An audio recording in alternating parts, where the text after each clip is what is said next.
We've all heard the joke. A tourist rushes up, all flustered and in a hurry, on the streets of New York City. She stops the first person she sees and says, "Please, help me. How can I get to Carnegie Hall?" And the older woman simply smiles and says, "Practice, practice, practice." Thinking of the story Norman told earlier, we might imagine that the wise woman is herself carrying an instrument case. That perhaps she is continuing to practice on her own way to Carnegie Hall, or on her way toward a state of mind that requires no Carnegie Hall at all. I'd venture to say that's a place that many of us would like to arrive at, though we'll probably never get there, and that's okay. That said, a commitment to spiritual growth holds out that possibility.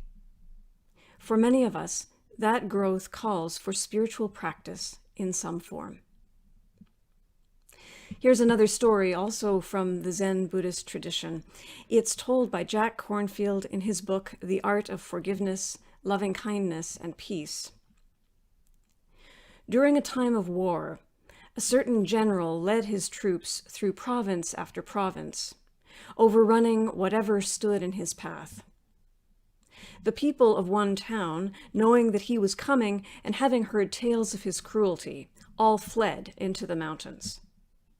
The general arrived in the empty town with his troops and sent them off to search the whole village. Some of the soldiers came back, and they reported that only one person remained, a Zen priest. The general strode over to the temple, walked in, pulled out his sword, and said, "Don't you know who I am? I am the one who can run you through without batting an eye." The Zen master looked back and calmly responded, "And I, sir, am the one who can be run through without batting an eye." The general, hearing this, bowed and left. When it comes to spiritual practice, this might be seen as another kind of Carnegie Hall, a place of release from our usual fears and concerns, and our completely normal and human desires for continual comfort. These are Buddhist stories, and yet all the major religions recognize the value of spiritual practice in some form, whether they be prayer to a God figure, which is true in the Abrahamic faiths of Judaism, Christianity, and Islam, or an openness to being itself, with no theistic understanding, as is true in Buddhism. Every faith tradition recognizes the importance of disciplined, regular spiritual practice. And all spiritual practices provide many of the same benefits, even when they're not tied to a specific religious faith. Wayne Teasdale was on the board of the Parliament of World Religions, an annual interfaith event that was held in Toronto a few years ago. In his book, The Mystic Heart, Discovering a Universal Spirituality in the World's Religions, he writes, "All spiritual practices are transformative, be they contemplative forms of prayer, meditation, sacred reading, a restful active participation in liturgy and ritual, music and chanting, yoga and certain martial arts, hiking, and even walking. They change us from within and make this inner change consistent with our actions in the world and our daily lives." In Unitarian Universalism, our third principle promotes acceptance of one another and encouragement to spiritual growth in our congregations. As well, the living tradition which we share draws from many sources, including direct experience of that transcending mystery and wonder, affirmed in all cultures, which moves us to a renewal of the spirit and an openness to the forces which create and uphold life. This wonderful first source can be seen as an invitation to personal spiritual practice, and indeed it could be a working definition of it. Our sources also include wisdom from the world's religions, Jewish and Christian teachings from our Judeo-Christian heritage, and spiritual teachings of earth-centered religions. All of these recommend regular spiritual practice in some form, whether it be personal or collective prayer, sitting in meditation, or giving thanks each day for the plants, animals, water, and earth. And yet, even with those things behind us, I think it's fair to say that many Unitarian Universalists struggle with the idea of spiritual practice. Because our principles don't explicitly use words such as contemplation or prayer, we might wonder what place spiritual practice holds in our lives. We might hesitate to use religious language, or to speak of our personal experience with the mystical dimension of life, or with a higher power. We might fear not fitting in, or being judged by others. Again, that third principle, along with our sources, can offer encouragement. Spirituality is an integral part of Unitarian Universalism, and we are so fortunate in our free and responsible search for truth and meaning to be able to choose the spiritual practices which are most meaningful and appropriate for us. Our UU congregations, unlike so many communities, can provide encouragement to spiritual practice while also respecting and affirming our spiritual diversity. In doing so, we might, just might, be able to overcome the tendency toward division and conflict that afflicts so many human communities.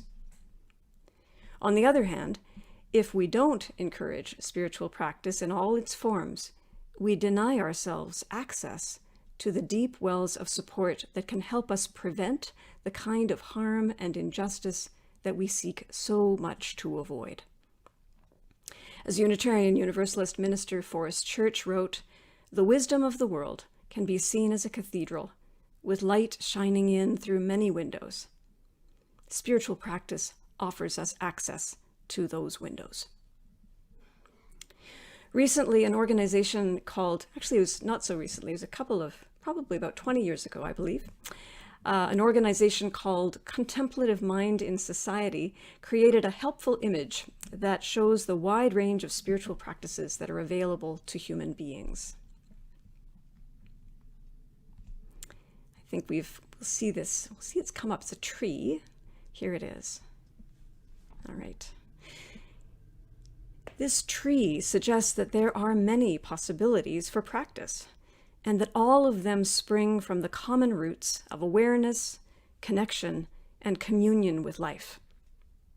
It affirms that there are many branches of spiritual practice. That's something we've no doubt already observed in our own lives and in the lives of others. There are creation practices, including music, singing, poetry, and art making. Movement practices such as yoga, tai chi, dance, and walking. Stillness practices, including silence and centering, quieting the mind. Activist practices, such as justice work, vigils, and marches. Generative practices, such as various kinds of prayer and loving-kindness meditation. Ritual and cyclical practices, ceremonies and rituals based on religious traditions, and indigenous practices such as vision quests and sweat lodges. And finally, relational practices such as deep listening, storytelling, and journaling. After thinking of each of these, and many not named, I invite us to simply gaze at the tree as a balanced and beautiful whole, recognizing how each of these spiritual practices are connected as one and rooted in communion, connection, and awareness.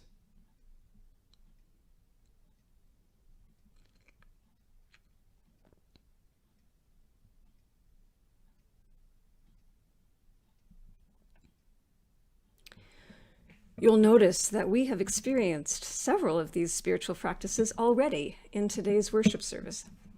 Everything from the appreciation of silence to the reading of sacred or contemplative poetry, storytelling, ritual. Some of you also might be realizing that you are engaged in spiritual practice quite regularly, perhaps without naming it that way. The main thing is to notice that all of these spiritual practices are worthwhile. All are worthy and good, and in my view, all are essential to the living tree of life or the interdependent web of which we are all a part. Different practices appeal to different people, depending on our personality type, our circumstances, even our stage of life. And a practice that might fit for you at one time may not be appropriate for another. But what's important, it seems to me, is that each of us nurture our personal connection with the source, with the ground of being, as Paul Tillich put it, which is all about awareness, communion, and connection with life. It is so important that we nurture within ourselves, within these physical bodies, the awareness of being deeply intertwined with life, indeed, being a beloved and essential part of it. You may have noticed that that tree of contemplative practice did not include thinking, although that's something that we humans, and perhaps especially Unitarians, do love to do. Instead, in that kind of contemplation, we're called to something beyond knowing, as the poet Mary Oliver put it so beautifully, and to enter that state through our senses. You'll notice the emphasis on embodied experience, breathing, centering, deep listening, dancing. So many ways of nurturing a humble and loving relationship with life, which naturally extends into a life of kindness and service in whatever form that might take for us. When we feel deeply and fully connected to life, held in the unconditional embrace that is echoed in our universalist heritage and in our first principle, affirming the inherent worth of each of us, we can then more often and more consistently extend that loving embrace to others, keeping all people in the circle of love and refraining from our impulse to other others and to reject or condemn them. The Reverend Dr. Thandeka, the highly respected Black UU theologian, describes spiritual practice as sacred time. Emphasizing the embodied physical aspect of spiritual practice, she writes, "Sacred time is the opposite of fleeting time. Fleeting time is the kind of time in which we are distracted, racing around and trying to catch up as we fall further behind. It's working at a computer while a friend talks to us on the phone, for example." By contrast, she writes, "Sacred time is noticing a shift of tone in a person's voice and asking what's wrong. It's full presence, paying attention in the moment. It's what happens in covenant groups when we discover how to stay present to life again." I love that phrase, when we discover how to stay present to life again. She goes on, "Sacred time is biological time, the time our bodies take to think and act and feel. When we pay attention to biological time, we focus on the science and the art of spiritual practice." Earlier, I quoted Wayne Teasdale as saying, "Spiritual practices change us from within and make this inner change consistent with our actions in the world and with our daily lives." I don't know for sure whether commitment to spiritual practice automatically leads to a life of greater service or contribution. But I believe that it does hold out that possibility in a way that perhaps nothing else can.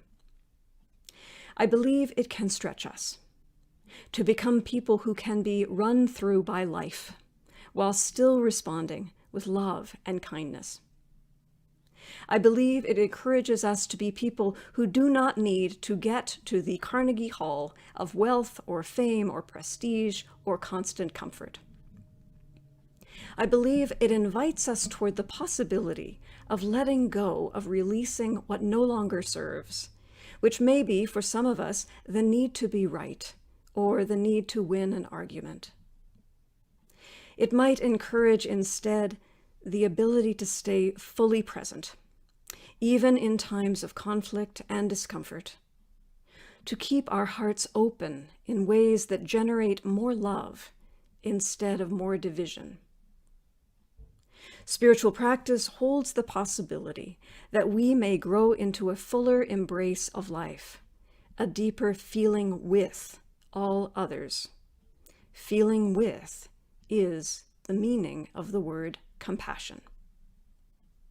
Spiritual practice invites us into the deep, loving acceptance that is promised by our first principle, and it offers us the possibility, moment by moment and breath by breath, to extend that love to all others, in the circles we find ourselves, in the challenges that we face, and in the very brief time that we have.